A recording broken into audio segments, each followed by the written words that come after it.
when I showed Jerry Shirer, this young executive, your information, he laughed and said, I do not want to meet her because she is my pastor's daughter.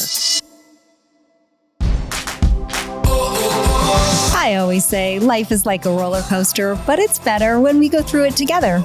Welcome to the Candace Cameron Bure Podcast. We're here to share conversations about life's challenges, our celebrations, and everything in between.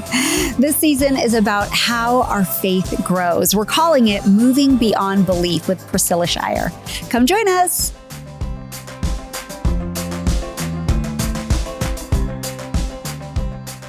Hey, Priscilla. How you doing? Good. I'm doing Are really you sick good. of seeing me yet? Are you kidding me? This is like episode, 7 in yours? 7. I know. Unbelievable. No, it is a blessing. Thanks for having me. So fun to have these conversations. It's fun. I was thinking, because we're talking about some deep stuff here. Yeah. And I kind of just wanted to talk about some personal stuff. Okay. I wanted to talk about you and Jerry. Perfect. And how you guys met. And let's talk husbands for a minute. Sounds good. Because you adore yours and I adore mine. I do. And it is interesting when Jerry and I are at the 25-year mark now, and you just kind of thought about that. It was so far in the future when you first got married. And then all of a sudden you're there and you're not exactly sure how that happened, I know. And then you're grateful that you do still, kind of like each other. And, you want to spend time together. And you realize there are very few relationships these days that are going the distance. So I feel really grateful. We met when I was pretty young. I was 23. Jerry's 6.5 years older than I am. So he's a little bit more established in life. And I went to actually go speak at a little meeting for some executives. I don't know why I was invited, but I'm this young girl and I just was going to do like a 15-minute little motivational talk. He was an executive for Hilton Hotels at the time. Okay. And so I did that. And basically the woman who was the assistant to the president, she had organized this little luncheon and she just thought we needed to know each other. So I didn't know this woman. She'd never met me before, nor I her. And then she was like, we've got this young executive and I just feel like y'all need to meet. And I was like, girl, what? I love when that happens. I know. And it was super odd at the time because, again, I'd never met her face to face. We just talked on the phone about the luncheon. So for her to kind of toss this idea in there that I meet this guy just sounded odd to me and awkward. And then she said to me, well, Priscilla, I was telling the people who will be at this luncheon about you and that you would be sharing. I showed them your information. And when I showed Jerry Shirer, this young executive, your information, he laughed and said, I do not want to meet her because she is my pastor's daughter. Get out of town. So at that point, Jerry and I had been going to the same church for 7 years and we had didn't know each other. We'd never met each other. Wow. I sat sort of down front with dad and mom and, pastor's kids. And he sat up in the balcony, okay. Trying to stay awake. And it's a pretty big church, right? It's a big church. It's a big church. So our paths just did not cross. And then we met that day at the luncheon 3 months after this conversation with the woman. I kind of forgot about it until the luncheon. And then he walked through the door. And I remember kind of doing a double take like, who in the world is this good chocolateness walking through the door? And we met that day. And he just kind of pursued me instantly. Like, I don't know, we literally just said hello at the event, did the luncheon. And then that night there was I was going to say a voicemail from him, but that's back in the day where it was the answering machine. Yeah, the answering machine. That's right. And he left me a message, which means he'd asked the lady for my phone number. Yeah. And he left a message. And so we hung out a few days later and I was really tempered the whole time because I had dated someone previously that I shared with you about in a previous episode. And I was still kind of thinking that might reconvene and there might be a little ignition still there. Oh. So I was thinking that might be possible. So I told Jerry this after our second or third date. I was honest with him that we could just be friends, but let's just, take it slow and not be all serious. And I'm telling you, a month after we met, I called my dad one day and said, "Hey, Dad, what are you doing?" And he said, "Oh, I'm sitting here talking to Jerry."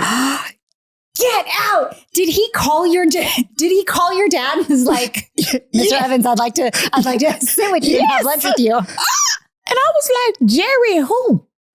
No, this man did not call my daddy. And he's sitting here talking to him, but he did. Oh my gosh. And now I know he was totally had covert, undercurrents there because he was like, I know if I can get in good with the dad. Totally. Then Priscilla will have to pay attention to me. So he did. And he just was kind of real intentional and serious from the very beginning. Wow. Yeah. That's so great. Yep. When Val and I met, talk about not being intentional. We met at a charity hockey game and we were introduced. I didn't watch hockey, but Dave Coulier from Full House had this charity hockey game. And so he introduced me to Val, and kind of like Jerry, Val called me the very next morning. He asked for my phone number that day and then called me the next morning and said, hey, do you want to go to lunch? And I was 18. He was 20. So it kind of was fast and furious also, but he courted me on the phone for 6 months because he was playing hockey on the East Coast. I was still doing the show on the West Coast. But then 6 months later, once we spent time with each other for the first time, I flew out to see him. We both really liked each other. Yeah. And then, 5 months later, he proposed to me. Oh, wow. But this is what Val did with my dad. So my poor parents. Okay, being a parent now, Priscilla, I can't tell you how many times I've apologized to my mom and dad. I'm like, I'm so sorry. I just didn't know. I didn't get it. Yeah. You don't get it until you have children of your own. And then you're like, oh, shucks. I owe them so many apologies. Yeah. So my parents only met Val twice before we got married. Oh, okay. My goodness. And it was really because he was playing hockey on the East Coast. But we were having our rehearsal dinner the night before the wedding. And Val and I got into a disagreement over something that we were going to do during the ceremony of the wedding. Like he was uncomfortable to pray or write his own vows, or there was just something. So we kind of got into this argument. I got, really peeved at him. And so we were, outside, and I think, my dad walked in on this semi-heated exchange. And my dad's like looking at me so nervous because he doesn't know this guy. He doesn't know him. And he's like, are you okay? Are you okay? And I'm like, yeah, Dad, I'm fine. And he's like, do you need to call this off? Like, do you want to call this off? And I'm like, no, Dad, like we're both just tired and it's a lot of decision making and like our wedding's tomorrow and we're stressed out. We're fine. So later, my dad's then talking to Val. Things totally calmed down. It was fine. And he goes, so Val, why do you want to marry my daughter? And Val looked at him and he goes, because I really need a green card.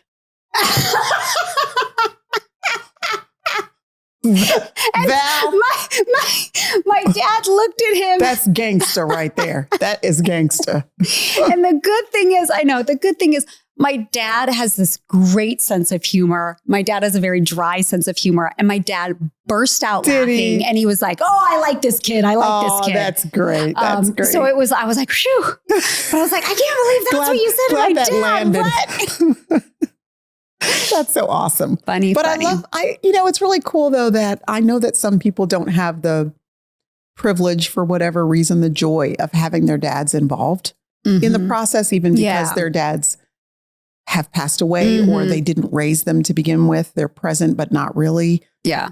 So the fact that my dad was involved in that is a big deal to me. I hope that I've told my sons, with my 3 boys, whenever you get to the point where you feel strongly enough about a young lady that you want to date her, you need to make sure you have talked to that young lady's father. That's a big deal to me, and they're kind of like, too. Us too. Yeah. They're kind of like, for real. And I'm like, oh yeah, you're going to talk to her father. Yeah. And if you don't want to talk to her father, that means you don't like her enough. Yeah. Your heart's not endeared to her enough. So she ain't the one anyway. Yeah. So I've just still thought that that's sort of like an old school thing, but to me, it's a big thing when it's possible to have that connection point there. Agree. Yeah. We've told our boys the same thing. And Natasha, we're like, you better tell him if he wasn't raised that way. That's right. That he needs to talk to your dad. That's a big deal. And, but yeah, Lev had that conversation before he got married and several of them. And it was pretty cool. And I know how much it means for parents to have those conversations with your future daughter or son-in-law. And yeah, it's really special. And you and I could have a whole conversation. We're totally off topic, which I love, but we could have a whole conversation about, your son getting married, because I've thought about this now that my boys are coming into their early 20s and they're getting, probably in this next decade, one or two of them might find their person and be getting married. And I've thought a lot about how that's going to feel for me when there's this woman that, I already feel like I'm going to have an attitude problem. Like I'm not doing well in, just thinking about it. I know.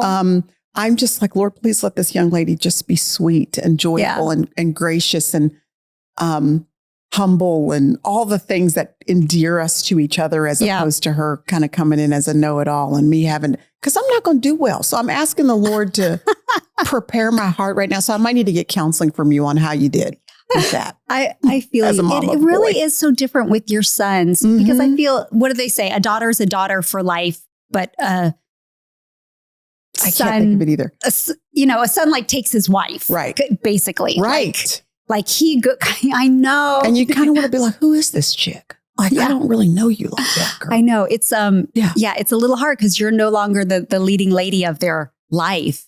I know. But I'm so grateful. I love my daughter-in-law so much.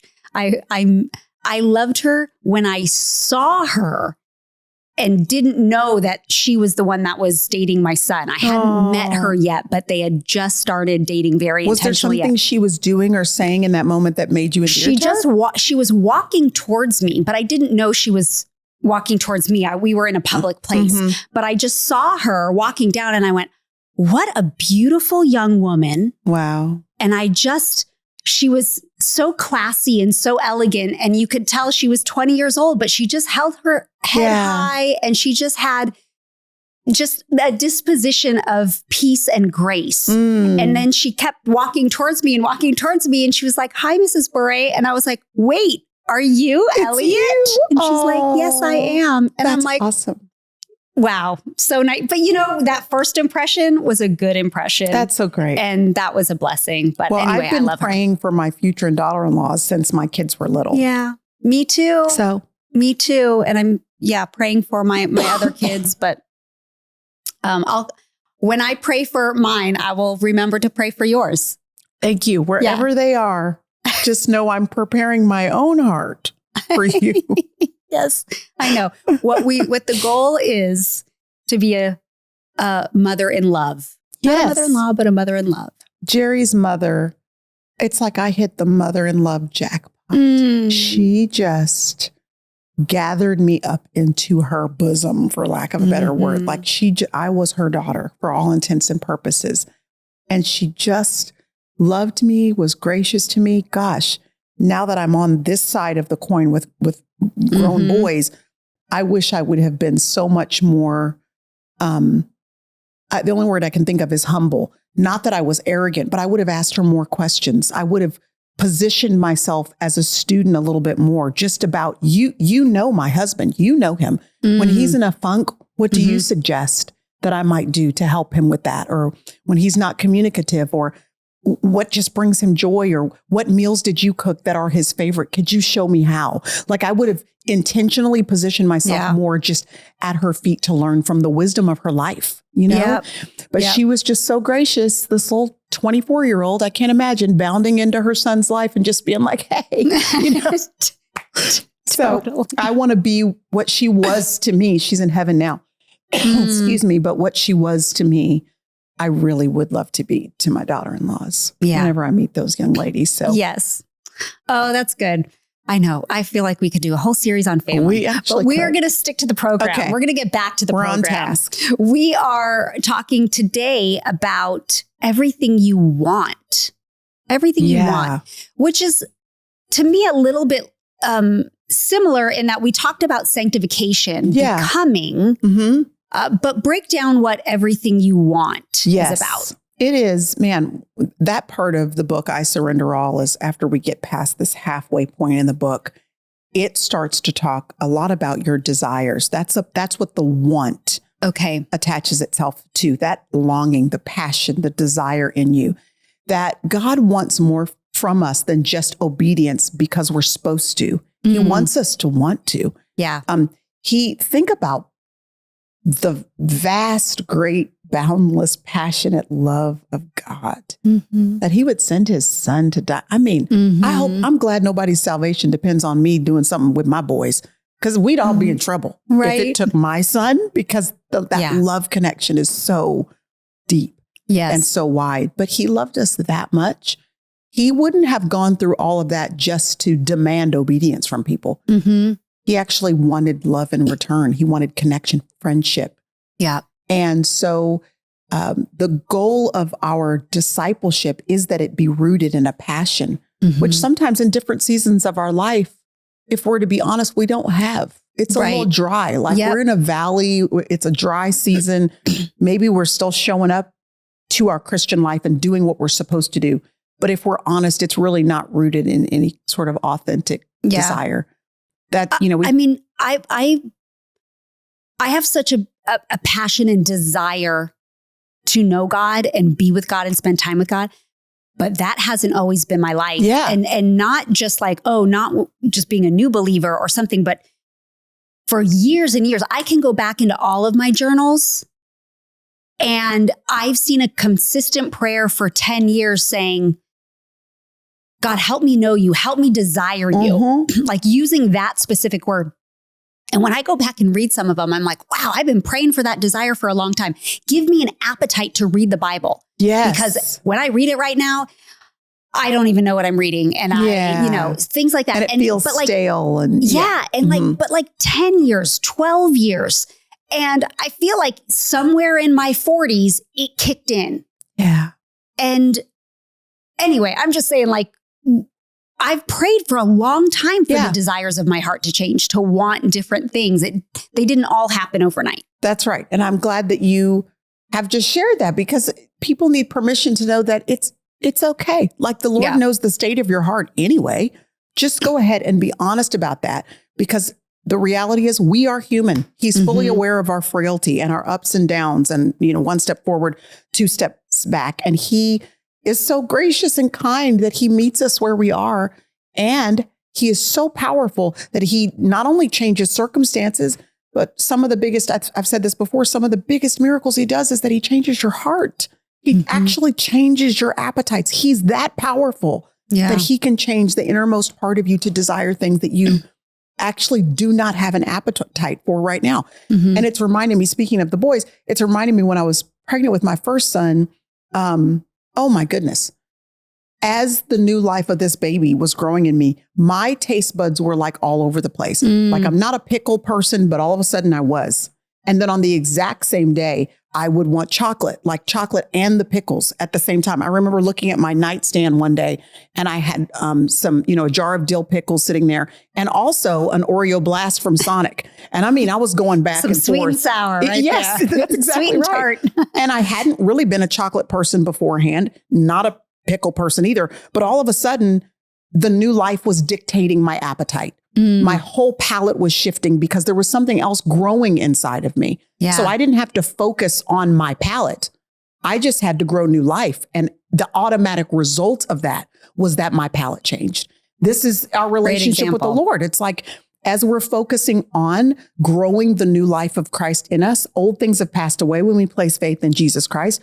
All things have become new. Like the Holy Spirit of God is on the inside of us as we cooperate with the growing process. Then we're going to find our palate starts changing. Like we're sitting in movies, and we're in a movie we would have loved to see before. We would have laughed at those crude and crass jokes before, but now we see them, and they might still be funny, but there's something about them that is just distasteful. Yep. Or the gossip or the whatever that you would have sat in comfortably before. It's just not as comfortable anymore. The excess that you could have walked down that road with an excess of drinking that or eating that or participating in that. And you didn't feel anything before, but now your tastes are changing and you're uneasy about it, or you desire something that you didn't before. This is the work of God in us. It is the sanctification process, and it's a gift because that means we don't have to focus so much on behavior modification, which can be temporary and exhausting.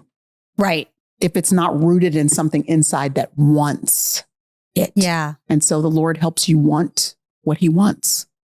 So someone says, well, okay, how do I start wanting that? Yeah. Revelation chapter 3, Revelation is this book in the Bible that you hear the name of it and it's like intimidations. That's because it's the Revelation. Yes. But right at the beginning of it, oh man, at some point, I think I want to write something on these letters that John writes to these churches, and he's challenging each of them. And the church at Ephesus, I think it's Revelation chapter 2, his challenge to this particular church, every one of them has a unique challenge. And one of them is the Lord basically is commending them. You've endured, you've got good works, your church is fruitful, like you're doing all these great things. But I have this one thing against you. You have left your first love. How important is it to the Lord that we love him, that even with all this laundry list of good deeds that he commends the church for, he's like, it's all great, but actually it's not rooted in love anymore. You're just doing the thing instead of loving me. And so he challenges them to get back to that place of desire, of passion. Right. And one of the first things he says is remember.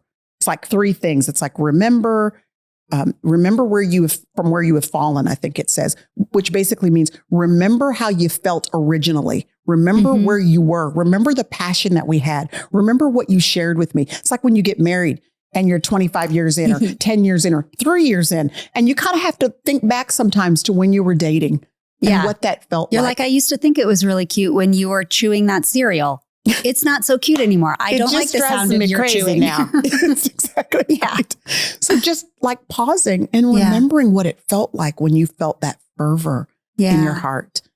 And then repeat the things that you did that cultivated that. Because we really do move away from the things that were cultivating that pure love for the Lord, just like in marriage. Like we start doing all the things because we're busy with kids and we've got schedules and we've got dynamics and we've got all the things that we've got to wrestle through. And we stop just repeating the simple things that actually made us fall in love in the first place. This Christmas, people are still reeling from Hurricane Helene. Your $50 gift provides emergency essentials like food, water, and other critical supplies to one person. And your generosity will be doubled by matching funds, so $50 helps 2 people. Demonstrate God's love in a practical way this Christmas through World Help. They have a 4-star Charity Navigator rating. Double your gift securely at worldhelp.net/Candace. That's worldhelp.net/Candace. You know how much I love the Generous Kids Book Club. They bring stories to life for kids ages 2 through 12, teaching values like gratitude and kindness. You can subscribe to get a new book every month, or with the holidays coming up, grab our 10-book bundle. It makes the perfect gift. We also offer individual copies, so you have lots of gift options. Go to generousfamily.com to learn more. We are in that season of life just because our youngest is still lives at home now, but we have rediscovered all the things that we loved about each other when we first started dating. And it's so beautiful. And it's really simple too. For example? Well, the walk and talk conversations. I remember when going on a walk and holding hands when we were first dating and you're just talking about things.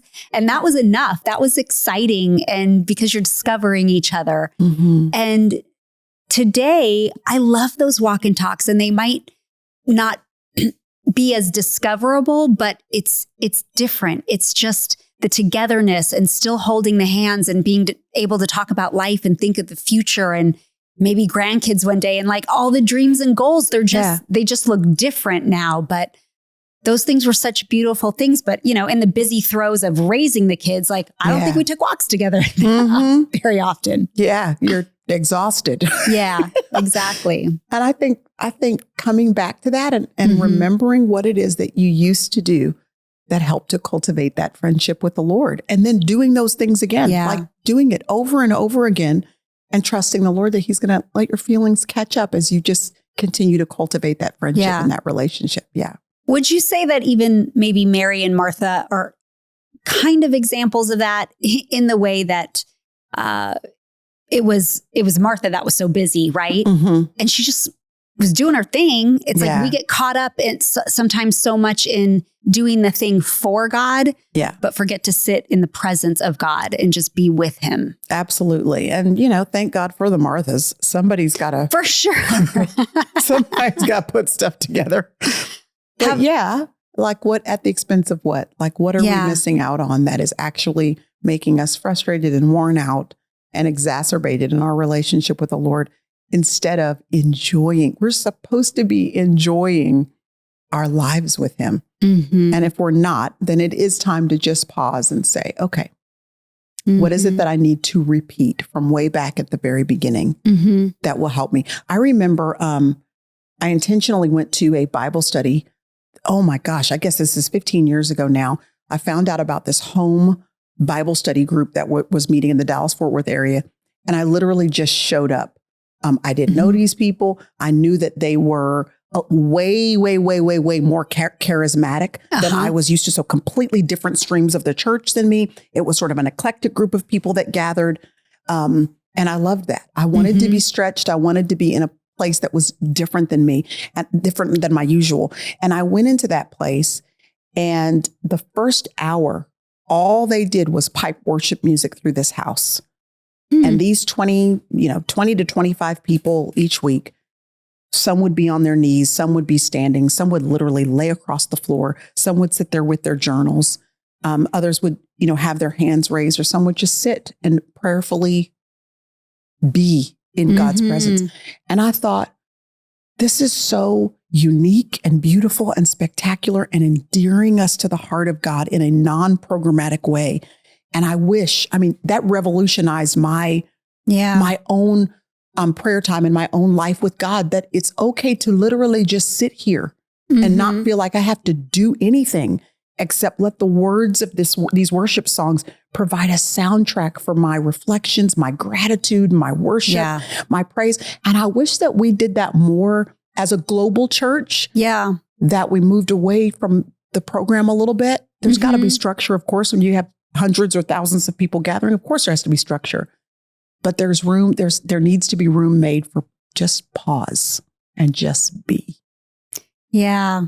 Making I agree. room for that. Yeah. I've had a couple of those experiences too. I've always wanted to go to other churches that are not like mine. Yeah. I still have yet, because I'm a little scared to go by myself. So I'm like, I want a buddy. I want a friend to just take me to their church that's different, maybe more charismatic. I have been to churches that are way less charismatic. Me too. And, I love that too. Yeah. Or very formal in that sense. Yes. I go to a very contemporary, it's a non-denominational church, but the teaching is solid, and I know that. But I have yet to go to a very charismatic church, and I'd love to. Oh yeah. I really would love to. But I've had some moments in some women's ministry events as well that have been kind of smaller and more private. And there have been moments where I'm like, this is out of the norm for me, but God's always like, take your shoes off. And I don't know where that came from. And maybe that's a thing for some people, but I'm like, okay. And I just will take my shoes off, and I feel grounded. There's something, maybe it's because Moses. I don't know. I understand that. Like, this is holy ground. There's something sacred about this moment and this particular spot in your journey with me. Yeah. And just acknowledging that in some physical way, whether it's taking your shoes off or getting down on your knees. Like, those are real promptings that are invitations from the Lord, I think, to just join Him. Right. In a more personal way. Yeah. So feeling like that, but having this ministry of what you just shared in just sitting in the presence or singing or feeling okay to lay flat on the floor. And I've done it. And yet that's not my norm. And yet I'm like, it's so beautiful. And changed me. And I value those times. And I think that one of the desires that I have that I want to have is to not have that fear of man. Yeah. And I just want to freely listen to what I feel the Lord is speaking through me. And I feel like I know his voice pretty well when he is, and say, it's okay if I look crazy to someone because I'm taking my shoes off or I'm laying flat on the floor and people start thinking of germs. You gotta have OCD and they're like, get up, girl, get up. But you also don't know how many people see it and it actually frees up something in them to do what they feel like the Lord is encouraging them to do, but they've felt restrained in doing that. But then they see the example of someone else who's just being obedient. Yeah. And it does something for them. And that was part of what the Lord wanted out of your worship too. Wasn't just for you. It's because there are people attached to us and our obedience. Yeah, I didn't even think about that. Yeah. That's so. Have there ever been times where you felt like either you desire to want something new, or maybe God is saying, you don't even know this, but this is where you need a change. This is where you need to be woken up, like one or the other. Do you have any examples in your life? I'm trying to think of something specific that I didn't even know that I needed or wanted. I have to think about that. I can't think of anything right now. Okay. Yeah. You know, I've prayed for things just to rely on God to give me those desires. Yeah. And things like that. Even, you know, we talked about motherhood in the very beginning, the earlier years, because again, like for me, I had a whole career before motherhood, which isn't normal.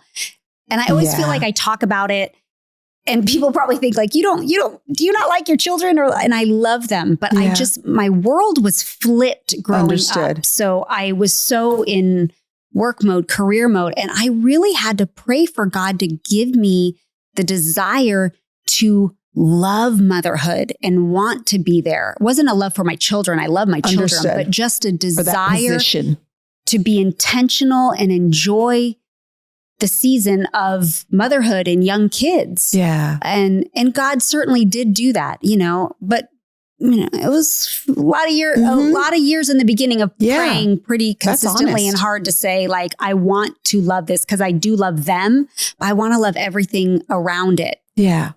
I think along those same lines, it's like you're saying that the Lord gave you a joy in that season. And as I look toward the future, I feel like that's one of the things the Lord has given me a holy anticipation and expectation for. You know, like for me, it's like the 50s coming up this next season, which honestly felt a little intimidating to me. I would say 6-7 years ago, I would look towards these next decades with a sense of dread is too dramatic, but a sense of, oh gosh, what now? What am I going to be, you know, as productive as, am I going to be tired? You know, what is that going to look like? And I've kind of been nervous about it, but as it's gotten closer and closer, you know, just the aging process, there is an ease, there is a peace, there is a welcoming even of whatever these next seasons entail. And I'm grateful that I've watched the Lord sort of mold that in me from being a little bit anxious about it and now being even welcoming towards it. You know? Yeah. I feel the same way. Yeah. A little gray hair, never hurt anybody. Nope. But I'm going to hide them as long as I can. Should we take a listener question? Love to. Okay. This is from Brittany. She said, what do you do when you keep falling into habitual sin? I have trouble with gossip and slander, and I pray for forgiveness every night, but I fall again the next day. I feel like God is getting tired of this vicious cycle of mine. Like, you know, I love the honesty of this question so much. I know. First of all, you know, God is not tired of you and he's not mad at you. So that's something that the enemy would love to cripple us with, this sense that God is mad and he's over it. And, you know, now there are consequences that are attached to our choices. So God's anger is not necessarily connected to what could be very real consequences when we continue in a cycle that we know we need to discontinue. But one of the main tools to help us to live in victory is accountability. If you have no accountability, and I mean where you've enlisted it, where you've like called so-and-so and said, girl, look, this is where I'm struggling. I realize I've crossed a line here. And I realize it's almost addictive at this point. Because what I hear in this woman's question is that it's not just that she knows that this is a sinful act. It's that she actually can't stop. It's that when she would like to not do the thing, and this could apply to any number of things. When I'd like to not do that, I still do it. I can't actually control myself. That's an addictive pattern that's set into your life. And the only way, one of the main and primary ways to be able to break that, no matter what the issue is with accountability. And you have to proactively enlist someone who you know has got victory in that area, who can hold you accountable and get all up in your business. And challenge you and say, we're not doing that. Come over here with me. Come over here with me. Let's talk through this and let's get it together. So that accountability piece is critical.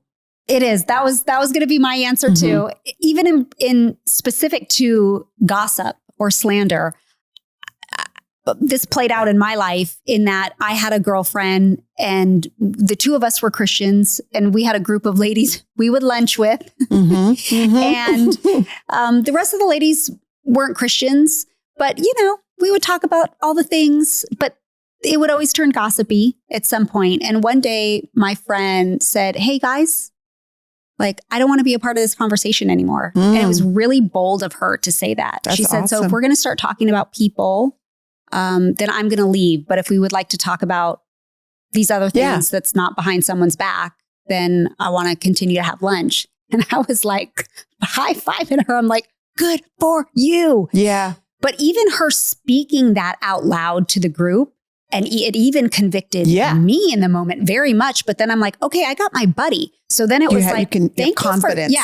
And accountability. And then I'm like, I didn't really think I was struggling with gossip, but I wasn't opposed to being a part of it. Or just like listening to it. But now that I go, hey, you spoke up, you were bold. I'm like, if you ever hear me saying that, let me know. But I'm with you. You kind of feel, safer in when you have a buddy. And that's just something else to think about. That's right. It all comes back to accountability. And it kind of leads to even the second thing that was on my mind, which is your friend in that situation. She was willing to remove herself. And to me, that requires accountability and some courage as well. But what is the thing that it is you are unable to resist? Is it just sitting there on the table? Or are you going to remove it? Meaning if food is your problem, if gluttony is your problem, if sugar is your problem, but you still go to the grocery store and buy every sugary thing you can get your hands on and it's sitting right there, you are not going to be able to resist the Krispy Kreme donuts. They right there. You're going to have to make a decision. I'm going to shift my environment. I'm going to remove certain things that are going to be temptation for me to keep walking down. I'm going to take myself out of this pocket of friends. I'm going to remove those items from my living space or my whatever that is now conducive with the new path that I'm walking down. And that takes courage, that takes accountability, but you can't expect to be in the environment that is actually supportive of the activity and think that you're strong enough to resist it. So is it online that you're getting into all the slander and the gossip and you can't help but comment? Then you need to delete your Instagram account. You need to be drastic in what you need to do to support honoring God in whatever area of your life he's asking you to. Hey, I've been so open about my disordered eating through my whole life. And that's the biggest tool that I have to overcome bad choices when it comes to food in my life. Is like, I just can't have it. I can't have it in the house, Oh, I want to do a whole episode on that. I would love to hear about that. Well, we could talk about that next week or something. We just slide it on in. Yeah, that's very interesting. Okay. Well, maybe we'll talk about that. We'll see where it can fit in. But that's it for today. Great conversation. It was a great one. Thanks for joining us, everyone. Remember, we have a free gift for you that we're calling a personal prayer guide, and it's our way of encouraging you to pray for your family. Go to Candace.com to find the link. It's also in our show notes. And you'll also find a link to Priscilla's newest book, I Surrender All, which is the conversation this season that we're having. Until next time, be grateful all day, every day. Candy Rock Entertainment, all rights reserved.